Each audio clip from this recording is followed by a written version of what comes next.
Hai semua, selamat datang. Hari ini kita akan pecah-pecahkan satu konsep asas dalam pemasaran, iaitu campuran pemasaran atau yang kita selalu panggil 4P. Dan kita akan buat ni dengan gaya peta main doodle notes. Bayangkan kita tengah conteng sama-sama. Dah sedia? Jom mula. Okey, jom kita mula kat tengah-tengah peta minda kita. Campuran pemasaran ni, ia adalah satu set elemen yang kita sebagai syarikat boleh kawal. Anggap je ia macam satu resepi. Kita kena campurkan semua bahan dengan betul untuk dapatkan hasil yang terbaik. Kalau salah satu bahan je, habis rasa dia. Macam itulah pentingnya setiap P ni untuk pikat pelanggan kita. Dari pusat ni, kita akan lukis 4 cabang utama dan setiap satu mewakili P yang berbeza. Kita akan tengok macam mana keempat-empat P ni berkait, bermula dengan yang paling asas, produk. Lepas tu, kita letak nilai dengan harga, kemudian kita fikir cara nak hantar melalui tempat. Dan akhir sekali, macam mana kita nak war-warkannya melalui promosi. Jom kita lukis cabang pertama. Kita mulakan dengan cabang pertama kita, yang warna biru muda ni, produk. Produk ni, dialah jantung kepada semua benda dalam pemasaran. Sebab, kalau produk tak mantap, tak kisahlah harga murah ke, iklan gempak ke, semuanya tak akan menjadi. Jadi, apa sebenarnya produk ni?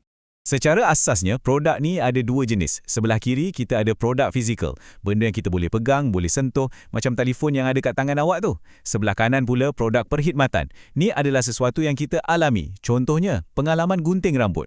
Awak tak boleh simpan guntingan tu dalam poket kan? Tapi awak bayar untuk servis dan hasilnya. Yang menariknya, setiap produk tu sebenarnya ada 3 lapisan tau. Macam bawang. Cuba kita ambil contoh telefon pintar.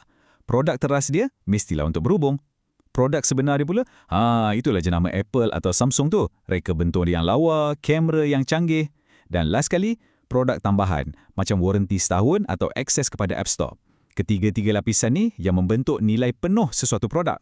Macam kita juga, produk pun ada kitaran hayat. Mula-mula, fasa pengenalan, masa orang baru nak kenal. Lepas tu, fasa pertumbuhan yang mendadak.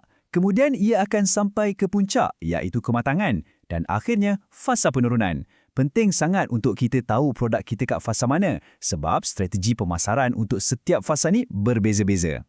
Seterusnya, jom kita lukis cabang kedua peta minda kita, warna hijau mint. Ini adalah P untuk harga. Dah ada produk yang hebat, sekarang soalannya, berapa nilai dia? Dan kena ingat, harga ni satu-satunya P yang bawa masuk duit. Yang lain semua keluarkan duit. So, ini penting. Menentukan harga ni bukan main letak je tau. Ia banyak dipengaruhi oleh faktor dalaman syarikat. Contohnya, apa objektif kita? Kalau nak survive je, mungkin harga rendah. Kalau nak nampak mewah, harga kena tinggi. Dan yang paling asas, mestilah kos. Harga kena lepas kos, barulah ada untung. Lepas tu, kita kena tengok juga apa yang berlaku kat luar. Pasaran macam mana? Permintaan tinggi ke rendah? Pesaing kita jual harga berapa? Semua ni akan mempengaruhi strategi harga kita. Kuncinya, kita nak cari satu sweet spot, harga yang pelanggan rasa berbaloi dan syarikat pun masih buat untung. Okey, sekarang jom kita warnakan cabang ketiga dengan warna lavender. Ini adalah P untuk tempat atau kita panggil juga agihan. Kita dah ada produk, tak ada harga, tapi macam mana nak pastikan produk ni sampai ke tangan pelanggan? Di sinilah peranan tempat.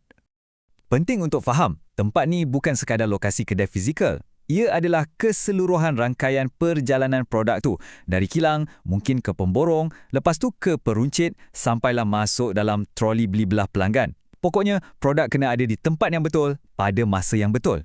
Ada 3 strategi utama kat sini. Contoh paling senang, fikirkan air Coca-Cola. Itu strategi intensif, kat mana-mana pun ada kan? Kemudian, bayangkan jenama perabot macam IKEA. Itu pula selektif, hanya ada di beberapa cawangan terpilih. Dan akhir sekali, beg tangan mewah macam Hermes. Itu eksklusif, cuma ada kat butik dia yang tertentu je. Dan kita dah sampai ke cabang terakhir, warna peach pastel. Promosi. Ini selalunya bahagian yang paling best sebab di sinilah kita nak hebahkan pada dunia tentang produk kita dan kenapa mereka patut beli. Dalam kotak alatan promosi kita ni ada macam-macam benda. Pengiklanan tu macam kita guna megafon nak sampaikan mesej pada semua orang. Promosi jualan pula macam umpan. Contohnya diskaun atau beli satu percuma satu untuk tarik orang beli sekarang juga. Setiap alat ni ada fungsi dia yang tersendiri. Jadi, kenapa kita susah-susah buat promosi ni semua? Tujuannya adalah untuk bawa pelanggan melalui satu perjalanan. Mula-mula, dari tak kenal langsung, kita nak bina kesedaran. Lepas tu, kita nak buat mereka rasa minat. Bila dah minat, kita nak dorong mereka untuk membuat pembelian. Dan akhirnya, semua ni membantu membina satu imej jenama yang positif dan kuat dalam fikiran mereka. Baiklah, peta minda 4P kita dah pun lengkap. Nampak tak macam mana semuanya berkait? Sekarang, untuk kita faham lebih mendalam, jom kita buat satu perbandingan ringkas antara produk fizikal dengan perkhidmatan yang kita cakap tadi. Perbezaan paling ketara, cuba tengok betul-betul kat baris proses. Kalau kereta, ia boleh dibina kat kilang hari ni tapi dijual tahun depan. Tapi kalau perkhidmatan macam gunting rambut, proses pengeluaran, gunting dan penggunaan, kita dapat servis tu berlaku serentak kat tempat yang sama. Kita tak boleh asingkan dua benda ni. Itulah beza paling besar. Jadi inilah kuncinya. Pemasaran yang berjaya bukanlah setakat ada produk paling hebat atau iklan paling kreatif, tak. Ia adalah satu seni untuk mengadun dan menyeimbangkan keempat-empat elemen ni. Produk, harga, tempat dan promosi. Supaya ia jadi satu gabungan strategi yang padu dan mantap. Sebagai penutup, saya nak tinggalkan anda dengan satu soalan. Kalau anda ada satu perniagaan atau mungkin satu idea baru, P yang mana satu anda rasa paling susah dan paling mencabar untuk dibuat dengan betul? Cuba fikir-fikirkan. Terima kasih kerana bersama saya dalam kupasan kali ini.